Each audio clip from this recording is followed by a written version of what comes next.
Hermanos, muy buenos días. Un saludo a todos ustedes. Hoy es diciembre 26, 2021 y vamos a hoy día estudiar las Escrituras. Quiero empezar con la lectura de un salmo, el Salmo número 118. Salmo 118. Voy a leer en la versión Nueva Biblia de las Américas. Salmo 118 dice así: acción de gracias al Señor.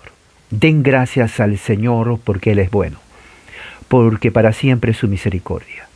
Diga ahora Israel, para siempre es su misericordia. Diga ahora la casa de Aarón, para siempre es su misericordia. Digan ahora los que temen al Señor, para siempre es su misericordia. En medio de mi angustia invoqué al Señor. El Señor me respondió y me puso en un lugar espacioso. El Señor está a mi favor, no temeré. ¿Qué puede hacerme el hombre? El Señor está en mí, entre los que me ayudan. Por tanto, miraré triunfante sobre los que me aborrecen. Es mejor refugiarse en el Señor que confiar en el hombre. Es mejor refugiarse en el Señor que confiar en príncipes. Todas las naciones me rodearon. En el nombre del Señor ciertamente las destruí. Me rodearon, sí, me rodearon. En el nombre del Señor ciertamente las destruí. Me rodearon como abejas. Fueron extinguidas como fuego de espinos. En el nombre del Señor ciertamente las destruí. Me empujaste con violencia para que cayera, pero el Señor me ayudó. El Señor es mi fortaleza y mi canción, y ha sido salvación para mí. Voz de júbilo y de salvación hay en las tiendas de los justos. La diestra del Señor hace proezas. La diestra del Señor es exaltada. La diestra del Señor hace proezas. No moriré, sino que viviré, y contaré las obras del Señor. El Señor me ha reprendido severamente, pero no me ha entregado a la muerte. Ábranme las puertas de la justicia. Entraré por ellas y daré gracias al Señor. Esta es la puerta del Señor. Los justos entrarán por ella. Te daré gracias porque me has respondido, y has sido mi salvación. La piedra que desecharon los edificadores ha venido a ser la piedra principal del ángulo. Obra del Señor es esto, admirable a nuestros ojos. Este es el día que el Señor ha hecho. Regocijémonos y alegrémonos en Él. Te rogamos, oh Señor, sálvanos ahora. Te rogamos, oh Señor, prospéranos ahora. Bendito el que viene en el nombre del Señor. Desde la casa del Señor los bendecimos. El Señor es Dios y nos ilumina. Aten el sacrificio de la fiesta con cuerdas a los cuernos del altar. Tú eres mi Dios y te doy gracias. Tú eres mi Dios y yo te exalto. Den gracias al Señor porque Él es bueno, porque para siempre es su misericordia. Esta es palabra del Señor y vamos entonces a hacer una oración. Oremos. Padre, gracias por tu amor y tu misericordia. Que esta mañana que venimos a ti sea una mañana de bendición y que tu gracia siempre esté sobre nosotros. Que este día donde se reúnen tu iglesia, tu pueblo, alaben tu nombre en todas partes del mundo y que tu palabra corra como ríos de agua viva y que llegue al sediento, al hambriento y le dé vida eterna. En el nombre de Jesús. Amén. Muy bien, vamos a entonces abrir la escritura en el libro de Filipenses, en el capítulo 2. La carta de Pablo a los Filipenses. Vamos a leer en el capítulo 2. Voy a usar la Biblia, Nueva Biblia de las Américas, la versión. Si usted tiene otra versión, puede seguir en esa versión.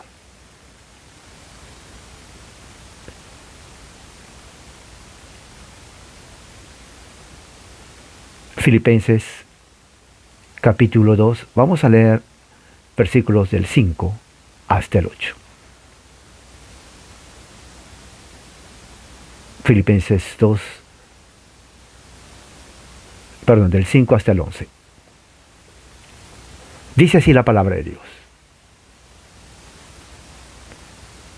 Haya pues en ustedes esta actitud que hubo también en Cristo Jesús, el cual, aunque existía en forma de Dios, no consideró el ser igual a Dios como algo a que aferrarse, sino que se despojó a sí mismo, tomando la forma de siervo, haciéndose semejante a los hombres, y hallándose en forma de hombre se humilló él mismo, haciéndose obediente hasta la muerte y muerte de cruz, por lo cual Dios también lo exaltó hasta lo sumo, y le confirió el nombre que es sobre todo nombre, para que al nombre de Jesús se doble toda rodilla, de los que están en el cielo, y en la tierra y debajo de la tierra, y toda lengua confiese que Jesucristo es Señor, para la gloria de Dios Padre. Esta es palabra del Señor. Y bueno, el tema es uno de los temas muy hermosos. Se piensa que esto es un himno que se cantaba en la iglesia primitiva, hablando acerca de la exaltación de Cristo. Un himno que tiene que ver con la exaltación de Cristo. El tema que puse hoy es el vaciamiento de Cristo. Vaciamiento. ¿Qué es vaciamiento? Bueno, vaciamiento significa vaciar. Hacer algo, digamos esto, por ejemplo, aquí, supongamos que hay agua, entonces vaciar. Tirar todo lo que está aquí al agua y ya no hay nada. Está vacío. Bueno, la doctrina del vaciamiento de Cristo parte de esta escritura. Es muy importante que usted sepa. El vaciamiento de Cristo. Y vamos a explicar. ¿De qué es el contexto? Bueno, Pablo empieza el capítulo 2 diciendo, por tanto, si hay algún estímulo, ¿no? Si hay alguna consolación, ¿no? En Cristo, si hay algún consuelo, ¿no? De amor, si alguna comunión del Espíritu, si algún afecto y compasión. Hagan completo mi gozo siendo del mismo sentir. Ahora, interesante, porque lo que está diciendo cuando dice si hay algún, está hablando si sienten algún estímulo en Cristo, está hablando a los creyentes, a los cristianos. O sea, parece que en la iglesia en Filipos comenzó, una iglesia muy próspera, pero hubo cierto problema con los hermanos. Hubo una fricción. Comenzó a existir cierto conflicto en la iglesia en Filipos, como es natural. Toda sociedad humana siempre hay conflictos. En una iglesia es lo mismo, porque la iglesia está compuesta por hombres, por mujeres que somos imperfectos, tenemos defectos, y bueno, siempre sucede que hay fricciones, malos entendidos. Y parece que esto hubo en la iglesia en Filipos.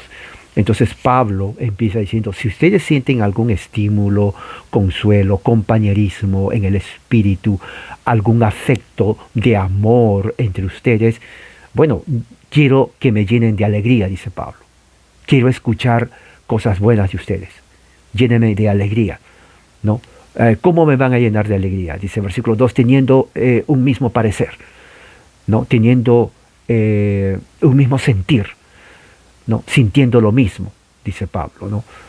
Un mismo amor, dice Pablo, ¿no? Unidos en alma y pensamiento. O sea, Pablo estaba buscando la unidad de la iglesia. Estamos hablando del primer siglo.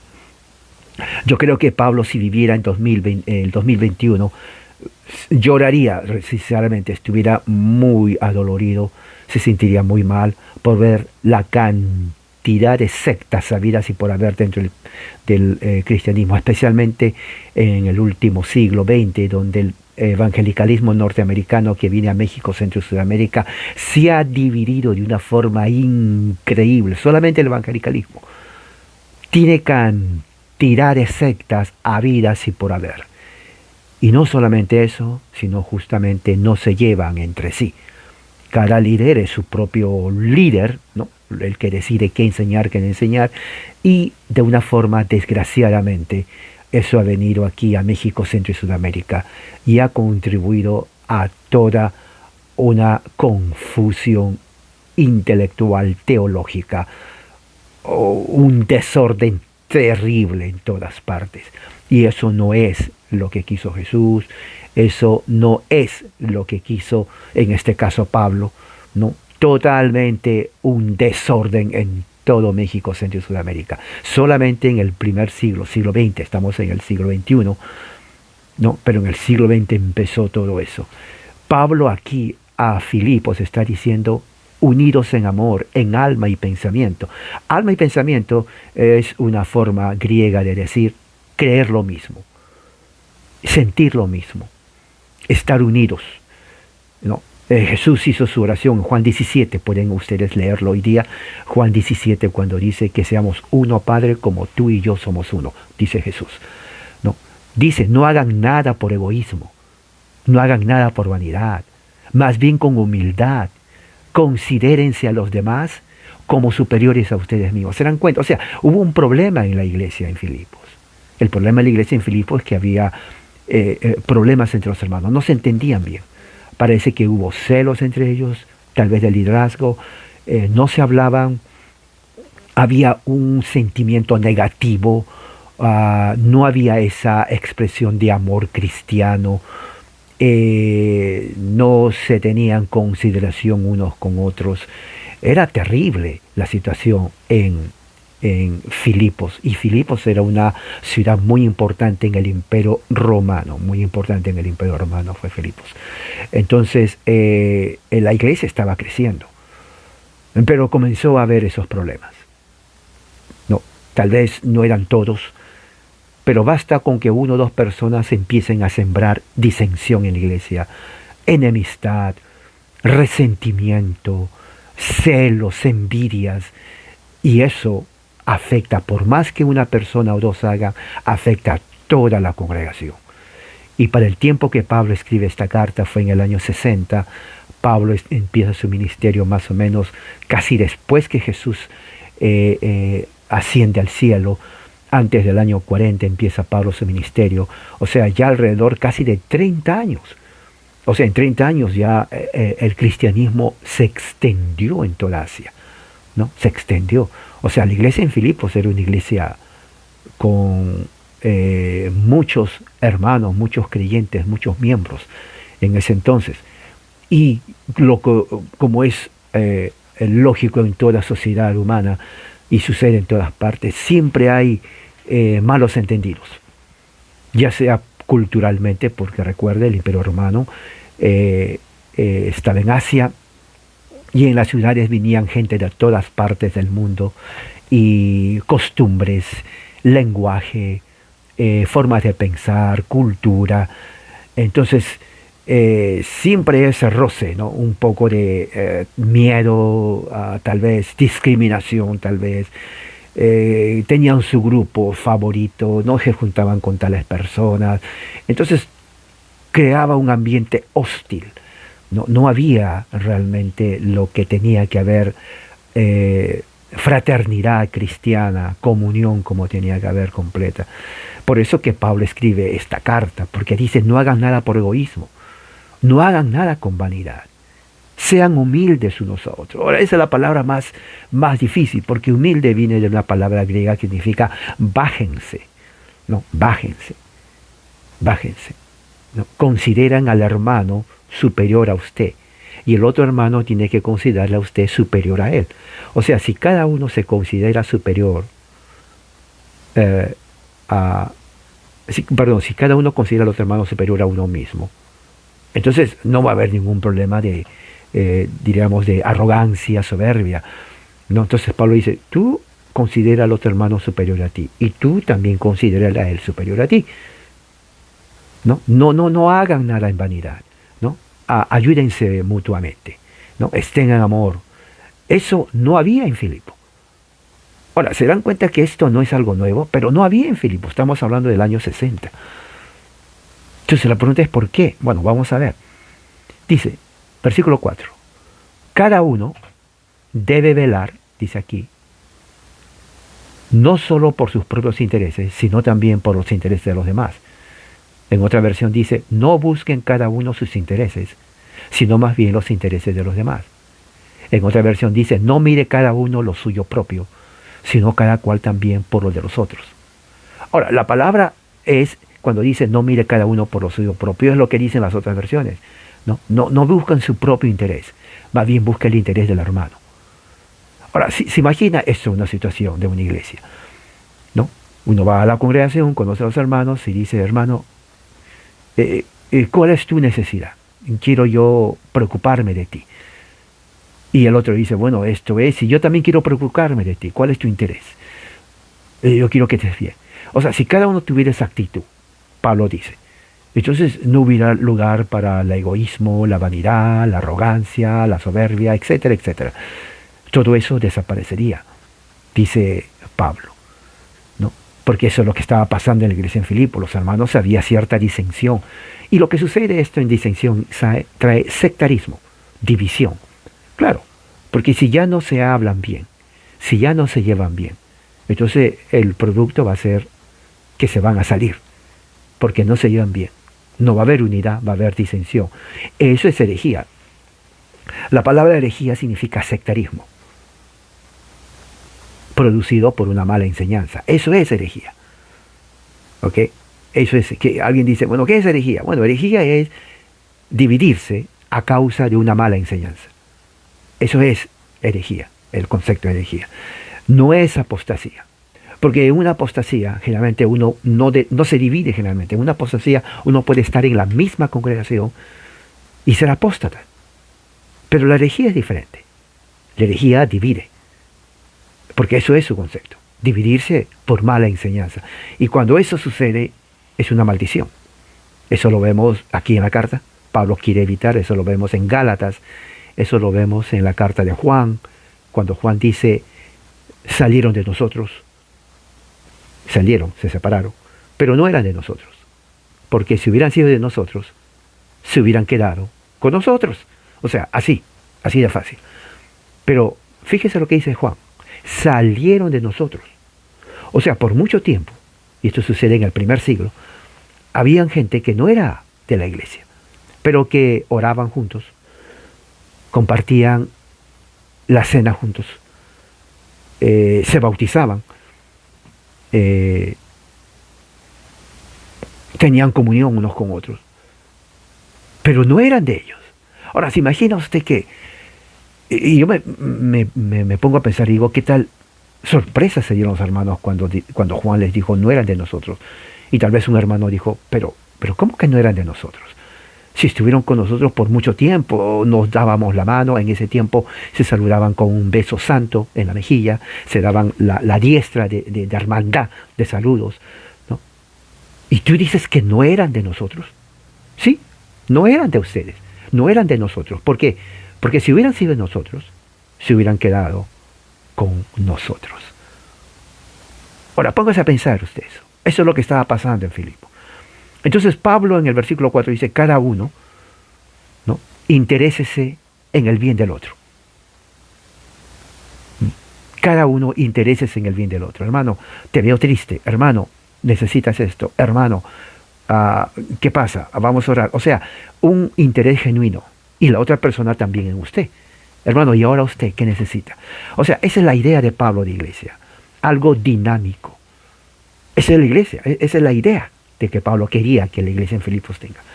Ahora, una vez que dice cada uno debe velar, Dice, tal vez Pablo se adelanta a la pregunta y le dicen, Pablo, ¿cómo tenemos? Enséñanos. Enséñanos cómo tengo que interesarme en mi hermano. Enséñanos cómo debemos de estar bien unos con otros. Danos una enseñanza, un ejemplo. Entonces, eso lleva a Pablo, versículo 5, a decir, la actitud de ustedes debe ser como la de Jesús. Así directo. En otra versión dice, hay en ustedes la actitud que hubo también en Cristo Jesús. La otra versión dice, haya pues en vosotros este sentir que hubo en Cristo Jesús. Ahora, la palabra en la Reina Valera que dice sentir es la palabra original en el griego. Porque la palabra actitud, que se traduce en otras versiones, viene de una palabra griega que significa mente. Mente, la forma como uno piensa. Ahora, la palabra mente viene de una palabra en el griego que significa lo que uno siente en el intestino. Ahora, claro, lo que pasaba es que en el tiempo antiguo, el centro de las emociones estaba en los intestinos, en las entrañas. De ahí viene la idea, por ejemplo, uy, siento algo en mis entrañas. No sé si ustedes saben, pero hay una frase así. Ya no se usa mucho, pero cuando dice siento algo en mis entrañas, no es de hambre, sino de premonición, ¿no? Una premonición, siento algo, estoy como se dice, el sexto sentido, algo así, ¿no? Que estoy presintiendo algo. Ahora, ese presentimiento, en realidad, no es mitología, porque cuando uno siente algo, siente dentro de aquí, no solamente el corazón. Ahora, muchos dicen, bueno, siento en mi corazón. Pero los antiguos se referían a los intestinos. Ahora, no en el sentido tal vez literal de intestino, pero ellos decían que el centro de lo que uno siente está en la parte de aquí, del estómago. Por eso que los antiguos, cuando uno estudia, por ejemplo, a la medicina natural, uno dice, tú eres lo que tú comes. Dicen así. Si tú comes mal, oiga, te vas a enfermar. Si tú comes bien, bueno, vas a vivir bien. Y si estás enfermo, depende de lo que tú vas a tomar para que te sanes. O sea, la idea de que todo el bien del hombre está en el estómago, en las entrañas, no es mitología. Tiene mucho de verdad. Entonces, cuando Pablo dice, sean todos del mismo sentir, está diciendo, en sus entrañas, parece raro, pero es así, tengan todo el mismo sentir en las entrañas. O sea, que su sentimiento y pensamiento y juicio sea algo real. Porque aquí está lo real, no es fingido, ¿no? Y que eso real sea expresión en lo exterior. Eso es lo que está diciendo. Lo que usted siente aquí se exprese en lo exterior. O sea, eso es opuesto a la hipocresía. Porque en la hipocresía es lo exterior, pero que no se siente en lo interior. ¿Se dan cuenta? De ahí viene la palabra hipocresía. Lo genuino es de lo interior a lo exterior. La hipocresía es de lo exterior que no está en lo interior. Eso es la definición. Por eso viene también la otra frase que dice, ¿no? Se escucha, si quieres conquistar a alguien, le dice la mamá a la hija, ¿no? Invítale y dale una buena comida. Dicen, el amor entra por el estómago, dicen por ahí. Y puede ser verdad, ¿no? Que el amor entre por el estómago, o sea, aliméntale bien. O sea, las entrañas, ¿se dan cuenta? O sea, estaba la idea en la antigüedad que en la entraña, en lo uno, en lo interior, sale todo lo genuino. Afecta a uno bastante. ¿Ok? Y eso es cuando está diciendo, la palabra actitud viene de eso, ¿no? De la mentalidad, de la mente, de lo interior de uno. Pablo dice eso, esa actitud, lo que sienten, tiene que ser lo mismo que sintió Jesús. La misma actitud que sintió Jesús. Es lo que está diciendo Pablo, porque Pablo quiere que la iglesia en Filipo se lleve bien. Entonces ahí empieza el himno, que muchos dicen que es el primer himno cristiano. ¿Ok? De versículo 6 hasta el versículo 11. ¿No? Sí, hasta el 11. A ver. Sí, hasta el 11. Versículo 6 hasta el 11 es lo que muchos llaman el primer himno cristiano. Muchos dicen que fue un himno que se cantaba en las reuniones de los cristianos en el primer siglo. Cuando se reunían en las casas, ellos cantaban a capela, no había instrumentos. Entonces el Espíritu Santo hablaba. Este es un himno cristológico, se llama aquí. La cristología de Pablo, perdón, de Cristo, obviamente. ¿No? Un himno cristológico. Y mire cómo dice, si pensamos que es un himno, no sé la melodía, tal vez una melodía hebrea, pero era con mucha reverencia, ¿no? Solemnidad. La gente tomaba en serio la adoración de Dios. Y esto va así. Quien siendo por naturaleza Dios, no consideró el ser igual a Dios como algo a que aferrarse. Por el contrario, se rebajó, voluntariamente tomando la naturaleza de siervo y haciéndose semejante a los seres humanos, y al manifestarse como hombre, él se humilló a sí mismo y se hizo obediente hasta la muerte, y la muerte de cruz. Por eso, Dios lo exaltó hasta lo sumo, y le otorgó el nombre que está sobre todo nombre, para que en el nombre de Jesús se doble toda rodilla en el cielo y en la tierra y debajo de la tierra, y toda lengua confiese que Jesucristo es el Señor, para la gloria de Dios Padre. Primer himno cristiano. Ahora, muy interesante porque este primer himno cristiano tiene mucha teología. Y aquí sale la teología de la kenosis. ¿Qué es kenosis? Bueno, la kenosis es un término griego que trata de explicar la encarnación de Cristo desde el punto de vista teológico. ¿Y dónde está eso que no entiendo? Bueno, kenosis lo vamos a ver en este momento. Está en el versículo 6. Dice, aunque Él existía en forma de Dios. No, esa frase, aunque Él existía en forma de Dios, porque recuerde, Pablo quiere que los cristianos tengamos la actitud de Cristo. ¿Cuál es la actitud de Cristo? Dice, aunque Él existía en forma de Dios. Está hablando de su preexistencia. ¿No? De su preexistencia. En Juan, capítulo 1, por ejemplo, ¿no? En el Evangelio de Juan, dice así, Juan 1:1.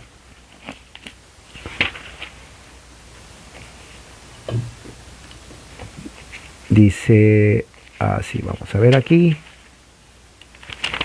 En el principio ya existía el verbo.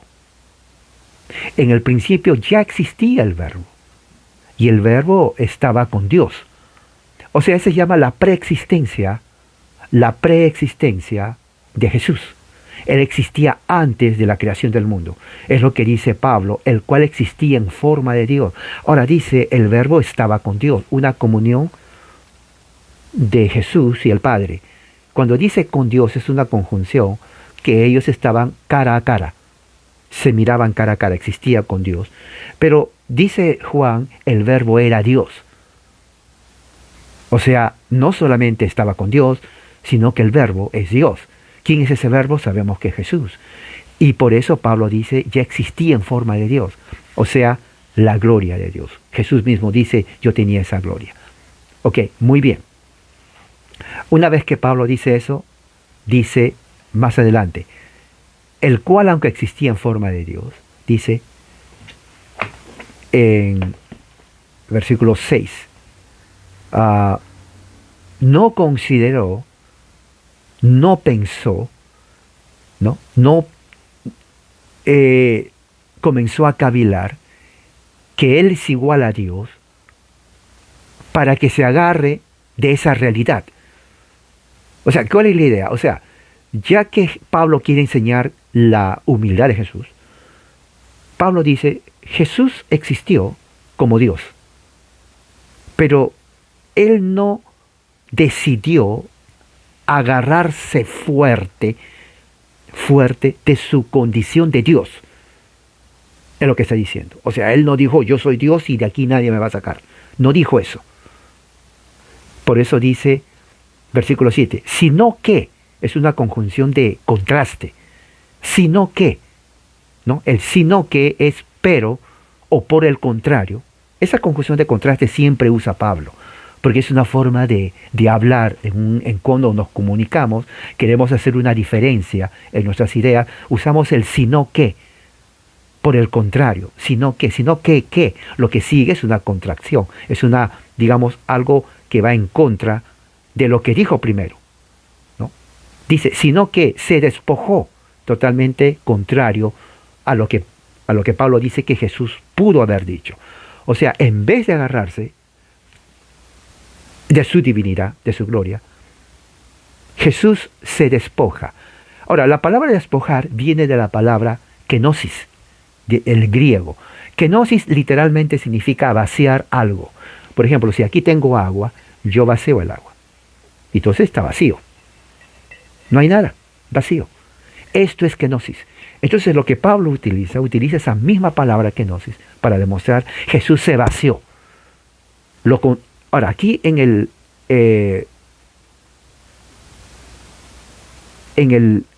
la Reina Valera se utiliza la palabra despojar. Sí, también puede darse, pero literalmente es vaciarse. Es tener un vaso de agua y lo tira todo. Ya lo vació, no hay nada. La pregunta es, ¿de qué se vació Jesús? ¿De qué se vació Jesús? ¿Se vació de su divinidad? ¿O de qué se vació? Porque al decirse vaciarse es porque ya no tiene, exacto. Ahora, Pablo dice, y Pablo no explica a qué se refiere. Mira lo que dice el versículo 7. Se vació a sí mismo, o despojar, o rebajar. Muchos dicen rebajar, pero rebajar no dice todo. ¿Por qué? Porque rebajar es todavía tener algo de lo que tuvo. Pero Pablo utiliza vaciar. O sea, no tiene.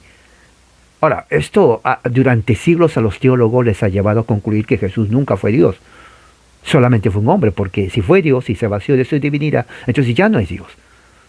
Pero realmente la Biblia menciona y nos enseña que aun cuando Jesús fue hombre, Jesús retenía parte de su divinidad.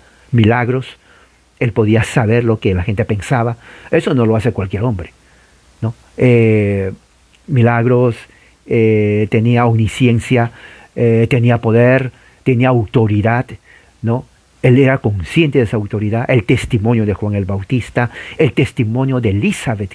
¿Se acuerdan de Elizabeth cuando vino María? Y María, está eso en Lucas, y quiero leerlo, porque va justamente de acuerdo a esta época. Dice, María se levantó, Lucas 1, se apresuró a la región montañosa, a una ciudad de Judea, entró a la casa de Zacarías, saludó a Elizabeth, que era su pariente. Cuando Elizabeth oyó el saludo de María, escuche bien, la criatura que estaba en Elizabeth, dice, saltó de su vientre. Ahora, no es una simple patadita, ¿no? Cuando la mujer está embarazada, llega un momento que el feto va creciendo y pataditas. No, aquí dice que saltó. ¿Ok? O sea, hubo una reacción. Y dice que cuando salta, Elizabeth fue llena del Espíritu Santo. Fue llena del Espíritu Santo. Entonces, en ese momento, ella exclamó, bendita tú, le dice Elizabeth a María. Tú eres bendita de entre todas las mujeres. Ahora, cuando dice de entre todas las mujeres, es un superlativo. ¿Qué significa superlativo? Superlativo significa que de entre todas las mujeres sobresale a María. Eso lo dice Elizabeth, llena del Espíritu Santo. O sea, lo que dijo Elizabeth no fue de ella. Lo que dijo Elizabeth fue el Espíritu Santo hablando a través de la boca de Elizabeth, y el Espíritu Santo reconoce que María es sobre todas las mujeres. Y es bendita. O sea, el lugar de María en el cristianismo es irrefutable. Siempre va a estar en un lugar especial dentro del cristianismo. Por eso se llama la bendita Virgen María. Y ese lugar no se puede bajar. Así lo puso Dios, así lo confesó el Espíritu Santo. ¿Y qué dice? Dice, Bendito el bendito el fruto de tu vientre, Jesús. Oiga, el Espíritu Santo bendito, el Padre es bendito, la Virgen María es bendita, por consecuencia, el Hijo del vientre es bendito. Y Dios se queda ahí, dice ahí, porque ¿por qué? Se pregunta Elizabeth, me ha acontecido a mí. ¿Por qué? ¿Por qué? Que la madre, o sea María, de mi Señor, mío, el pronombre es posesivo, mío. ¿De qué es de ella? El Señor. ¿Cuál Señor? Elizabeth, mentalidad hebrea. María, mentalidad hebrea. La religión hebrea es monoteísta. Solamente hay un Señor.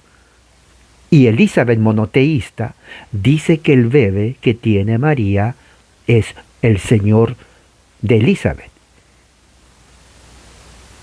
Si Elizabeth estaba refiriéndose a otro Señor, estaba cometiendo blasfemia y tenía que ser apedreada, porque está reconociendo a otro Dios que no es el Señor. Pero como ella es hebrea de hebreas, al decir Señor, solamente y necesariamente estaba reconociendo al Dios, el Señor.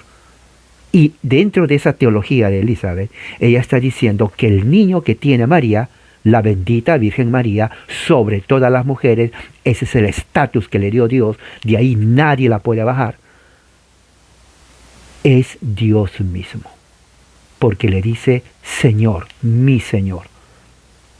Ahora, si María tiene en su vientre al Señor, y solamente hay un Señor, ¿cómo se llama eso?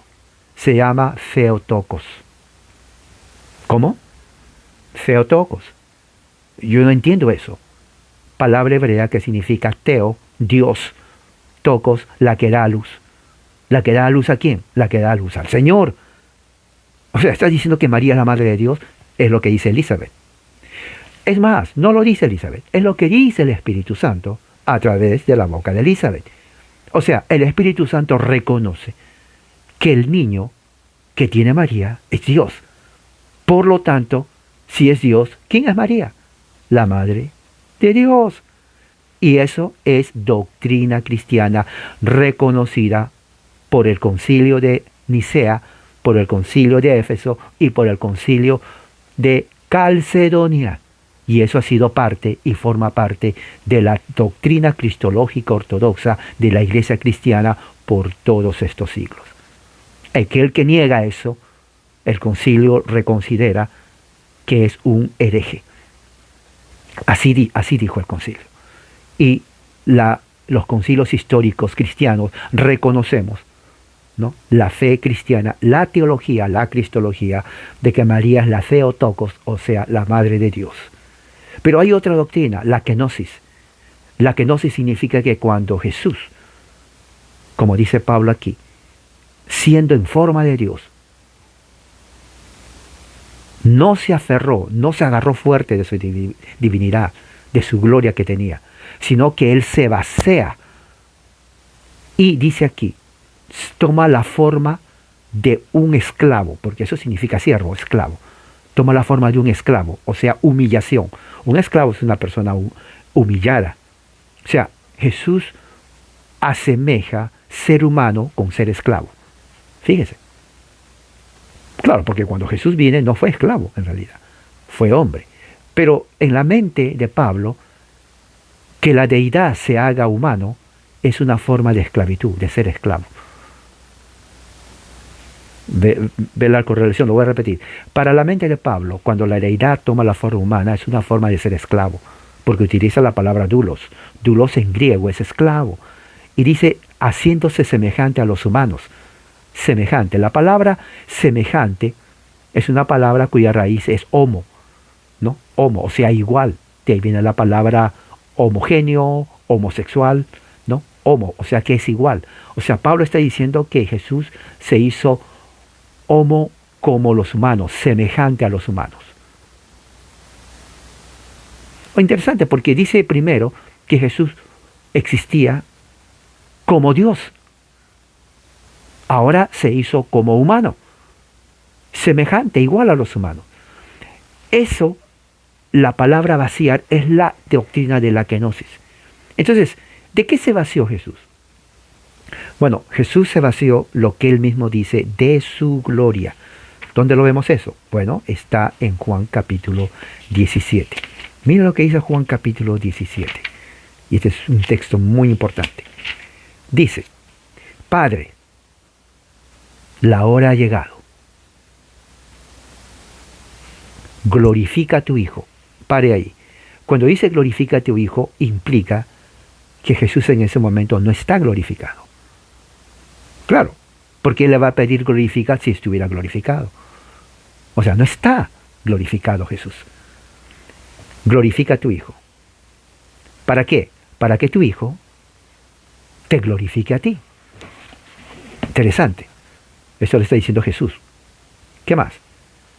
Por cuanto le diste autoridad sobre todo ser humano. Ahora, interesante, porque esto explica la kenosis, que Jesús se ha vaciado, ¿no? Y aquí dice sobre todo ser humano. O sea, ya nos da a entender que ese vaciamiento no es tanto con su divinidad, sino con su gloria, que es diferente. Sigamos leyendo. Dice, tú le diste autoridad sobre todo ser humano, para que él dé vida eterna a todos los que les ha dado. Ahora, aquí hay otra doctrina, la doctrina de la elección, de la predestinación eterna. Dios le da autoridad a Jesús, para que Jesús, con la autoridad de Dios, dé vida eterna solo a aquellos que el Padre le ha dado. Jesús no dio vida eterna a todos. Aquí dice, versículo 2, solamente aquellos que el Padre le ha dado. ¿Quiénes son? No sabemos quiénes son. Asumimos que son aquellos que creen en Jesús. El resto no. Eso se llama la doctrina de la elección eterna e incondicional. Jesús da vida eterna solamente a aquellos que el Padre decide quiénes son. Nada más. Jesús no le va a decir, ¿sabes qué, Padre? Me parece que hay que darle también vida eterna al otro. No, Jesús nunca le reprochó o lo discutió a su Padre. Eso es lo que Pablo quería que los cristianos en Filipos sepan. Obediencia absoluta al Padre. Si el Padre le dice algo a Jesús, Jesús tenía que hacerlo. Si el Padre le dice, vas a dar vida eterna a este grupo, a los demás no, Jesús no le decía, pero papá, pero qué malo que eres, ¿por qué no le damos a todos? No le dijo eso. Simplemente le dio vida a los que el Padre le dio que haga. Sigamos leyendo. Y esta es la vida eterna. ¿Cuál es la vida eterna? Esto es tremendo. Que te conozcan a ti. La palabra conocer implica comunión íntima. No solamente conocer, digamos, que supongamos esto, oh, yo conozco, este es un mouse. No, no se refiere a ese conocimiento. Se refiere a tener comunión íntima. Íntima. Penetrable con alguien. En este caso, con Jesús. Que te conozcan a ti. Tú eres el único Dios. Fíjese lo que dice Jesús. No solamente eres el único Dios. Eres el único Dios verdadero. Dos cosas. Único y verdadero. Sigue. Pero tú también quieres que me conozcan a mí. Ahora, esa parte es seria, hermano. Porque en la mente hebrea solamente es necesario conocer a Dios. Nadie más. Nadie más. Pero Jesús dice otra cosa. Que te conozcan a ti. Los hebreos decían sí, pero también a mí. Ahí los hebreos no aceptaron. Decían, no. Tú eres un hombre. Tú eres un hombre. Conocemos a tu padre. Conocemos a tu madre. Pero ¿por qué tú? Eso es blasfemia. ¿Se dan cuenta? Tú eres un hombre. Carpintero. Eres Galileo. ¿No eres Dios? ¿Cómo que a ti también? Ni siquiera Moisés ni Abraham dijeron deben conocerme a mí. Pero tú eres un hombre. Ese es el punto doctrinal que escandalizó a los judíos y escandalizó a los griegos. Porque dentro de la mitología griega estaba el concepto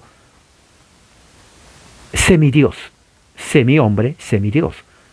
Hércules y otras deidades más en la mitología griega. Y muchos miraban que Jesús, bueno, si él se cree Dios, entonces también es un semidios. Semidios, porque mitad Dios, mitad hombre. Los judíos dijeron, no, eso no es la religión hebrea. Es un farsante. Es un bastardo. Su madre engañó a su padre. Nunca se casaron. En realidad no sabemos quién es su padre. Tal vez fue un romano que violó a María. Le engañó a José. O sea, comenzaron a hablar. Ese es el concepto que tenían de Jesús hasta ahora. Pero Jesús dice que te conozcan a ti y a mí. ¿En qué se basa Jesús de que se conozca a él? Bueno, Juan empieza diciendo en el principio era el verbo era Dios, el verbo era con Dios. Pablo está escribiendo aquí, Jesús en su etapa prehumana existía como Dios. Y él ahora se basea. ¿De qué? Bueno, aquí dice, versículo 4, deben creer en mí. Yo te glorifiqué en la tierra, habiendo terminado la obra que me diste que hiciera. Dios le envió a Jesús con una misión. Jesús termina la obra, le dice, Padre, ya terminé. Ya terminé. Ya no hay nada que hacer. Tú me enviaste con esta misión y ya lo hice. Ya no hay nada más que hacer. Completé al pie de la letra lo que me dijiste. Así que ya terminé. Versículo 5. Ahora, Padre, ya que terminé, ahora glorifícame. Ahora, eso explica lo que Pablo dice en el versículo 7 de Filipenses, que él se vació, se despojó, se rebajó. La palabra correcta es vaciarse. Se vació de toda su gloria, no de su divinidad, de toda su gloria. A eso es la palabra kenosis en griego. Se vació de toda su gloria para estar en la tierra hasta que cumpla su misión. Versículo Juan 17, 5. Ahora que ya terminé, papá, glorifícame. Tu Padre, glorifícame junto a ti. Y ahora aquí está la razón. Con la gloria que tenía antes que el mundo existiera. Mire, léalo otra vez.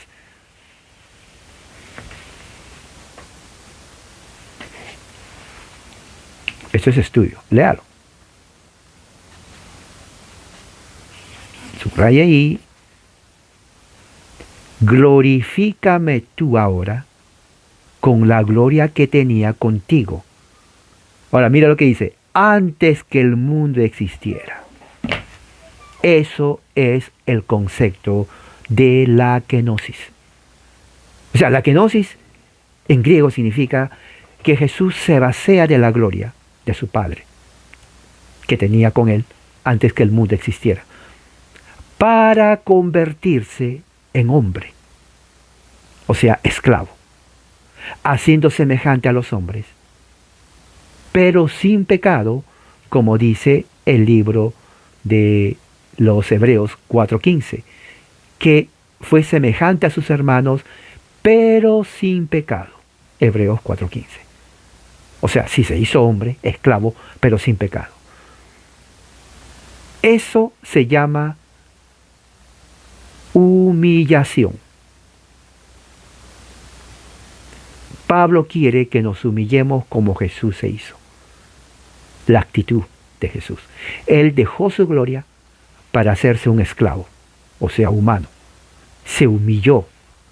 Ahora, y se humilló a través de la obediencia. Segundo punto, quiere que seamos humildes y obedientes. ¿Hasta qué límite fue la obediencia de Jesús? O sea, Jesús le dijo alguna vez al Padre, papá, yo te obedezco, pero ¿sabes qué? Hay un límite, pues, papá. Yo no te puedo obedecer en todo, papá. ¿Ok? O sea, yo soy obediente, pero hay un límite. Yo también tengo mis propios derechos como ser humano ahora. Nunca dijo eso Jesús. Su obediencia de Jesús fue hasta la muerte. Y aquí viene la parte más humillada de Jesús. Muerte de cruz. Dentro del Imperio Romano existían castigos y grados de castigar hasta la muerte. Había decapitación, le cortaban la cabeza. Había desmembramiento, o sea, le sacaban las extremidades. Y había la parte más terrible de la muerte. O sea, lo último, después de eso ya no había otra. Crucifixión. Morir por crucifixión es una de las formas más horribles de morir. Porque todo tu peso, por la ley de la gravedad, hace que sea muy doloroso estar colgado en la cruz. Y te vas muriendo poco a poco. Es una tortura morir así. Es lo peor. Y es la forma más humillante de morir. Cuando los romanos querían humillar a alguien, pero humillarlo de verdad, lo crucificaban. Siempre fue el método de la crucifixión, el método de conquista romana. Así lo hicieron con todos los de Espartaco. Miles fueron crucificados. Crucificados. Así lo hizo y lo mandó Nerón cuando incendió Roma y echó la culpa a los cristianos. Cazaron a los cristianos como animales salvajes. Lo crucificaron vivos. Lo pusieron en el circo romano. Los ponían en la vía Apia, que es una avenida, se llamaba Apia en Italia. Y vivos les ponían mucho petróleo y les prendían fuego. O sea, toda la avenida Apia estaba iluminado por los cristianos, cuyos gritos se escuchaban por millas. Y en el circo romano también. Y en la noche iluminaba todo Roma. Eran los cristianos. Nerón cantaba, un hombre esquizofrénico, un hombre que tenía problemas mentales profundos. Se gozaba en eso. Cantaba, tocaba su lira, porque eso le daba satisfacción, placer, mirar a los miles de cristianos quemándose vivos, crucificados. Eso era la forma humillante de morir. Jesús fue así. A Jesús lo humillaron en la muerte y, como dice el Deuteronomio, maldito aquel que es colgado en un madero. Maldito. Oiga, esa es la forma más humillante de morir del Hijo de Dios. ¿Se imagina usted el Hijo de Dios que tenía la gloria de Dios? Voluntariamente se vacía de su gloria para obedecer al Padre hasta la muerte y muerte de cruz. Eso es kenosis. Eso es kenosis. Eso es kenosis. Pero no terminó ahí, porque más adelante, versículo 9 hasta el 11 del himno, termina en victoria. Dice, por eso, ¿cuál es ese eso? Por eso. ¿Ves? Por eso. Ese es un pronombre demostrativo. Por eso, ¿cuál? Por su obediencia, por su humillación y su obediencia hasta la muerte. El Padre, por eso, lo exaltó. O sea, lo trajo a su gloria otra vez. A lo que estaba antes. ¿Se dan cuenta? O sea, de lo que se vació de su gloria, el Padre lo exalta a su gloria. ¿Cómo lo exalta? Dándole un nombre que es sobre todo nombre, el nombre de Jesús. para que en ese nombre todo lo que esté en la tierra, debajo de la tierra y sobre la tierra, dice, se doble y reconozca el nombre de Jesús, y toda lengua, o sea, raza, lengua significa raza, confiese que Jesucristo es el Señor para la gloria del Padre. Esta es la escatología, esta es la esperanza de victoria, la escatología postmilenial. Esta es la doctrina escatológica. O sea, la esperanza del cristiano, de la iglesia, es que en este milenio que estamos viviendo, porque estamos viviendo en el milenio, el final de la historia está en que los pueblos van a reconocer a Jesús y van a confesar su nombre, se van a someter a su voluntad, a la autoridad, y van a reconocer los que están en los cielos, en la tierra y debajo de la tierra, que Jesús es el Señor, nombre divino para la gloria de Dios el Padre. O sea, para el Trinitario no hay ningún problema.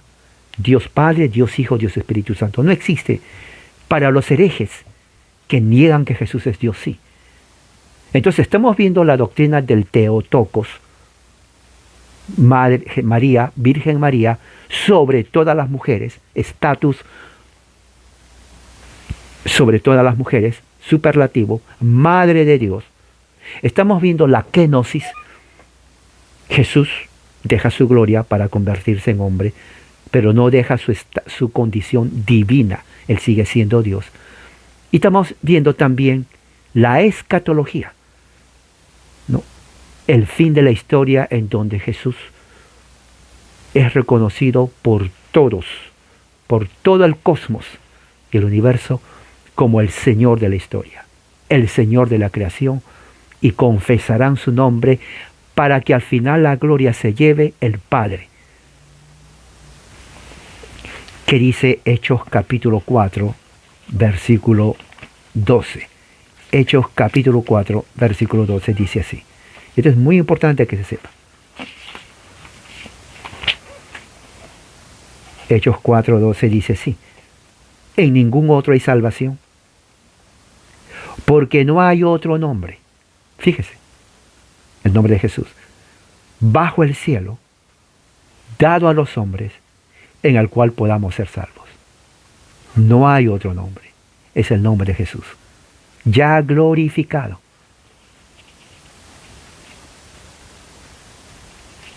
Y que dice Pablo en su carta a los Corintios. Corintios capítulo 15, 1 Corintios 15.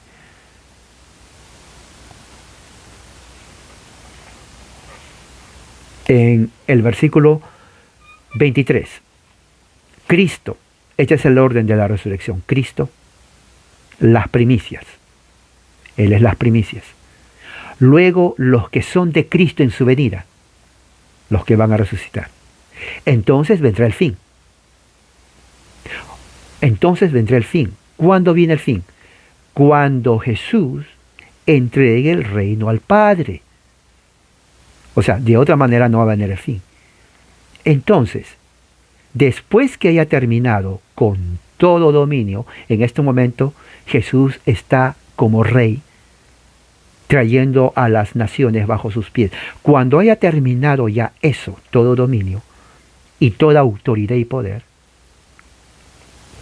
Cristo debe reinar, está reinando, hasta que haya puesto a todos sus enemigos debajo de sus pies. Estamos en el reinado de Cristo. Cristo reina hoy y va a seguir reinando hasta que ponga a todos sus enemigos bajo sus pies. ¿Y qué pasa después? Después, el último enemigo que será eliminado es la muerte. Porque es necesario que Cristo someta todas las cosas bajo su dominio. ¿Se dan cuenta? Luego que suceda eso, Él va a venir y se va a presentar delante del Padre y le va a dar todo que ha sido sujeto a Jesús se lo da al Padre. Una vez que se lo entrega al Padre, Jesús se va a sujetar al Padre. Y una vez que se sujeta, entonces todo está sujeto y Dios será el Dios de todos. Ese es el concepto escatológico que enseña la Escritura. Prácticamente se ha cumplido todo y estamos esperando que se cumpla, que el reino de Cristo someta a todos los dominios bajo su autoridad. Así que hemos visto la Theotokos, Madre, María, Madre de Dios, la kenosis, Jesús deja su gloria para convertirse en hombre, la exaltación, Jesús vuelve a estar en la gloria de su Padre y le da un nombre, sobre todo nombre, reinando en este momento en el milenio, y lo que estamos esperando es la consumación de los siglos, cuando Él entrega el reino al Padre y el Padre reciba, Jesús se somete al Padre y Dios es todo en todos. Bendito sea el Señor, que esto haya sido de gran ayuda para todos ustedes y que este día reflexionemos en todo lo que dice la Escritura. Vamos a orar. Padre, gracias por tu amor y misericordia. Y así, Señor, que tu gracia y tu amor esté con nosotros. Ayúdanos a entender tu palabra y que tu Santo Espíritu siempre nos guíe a tierra de rectitud. En el nombre de Jesús nuestro Señor. Amén, hermanos. Que la gloria del Señor sea con ustedes hoy y siempre. Amén.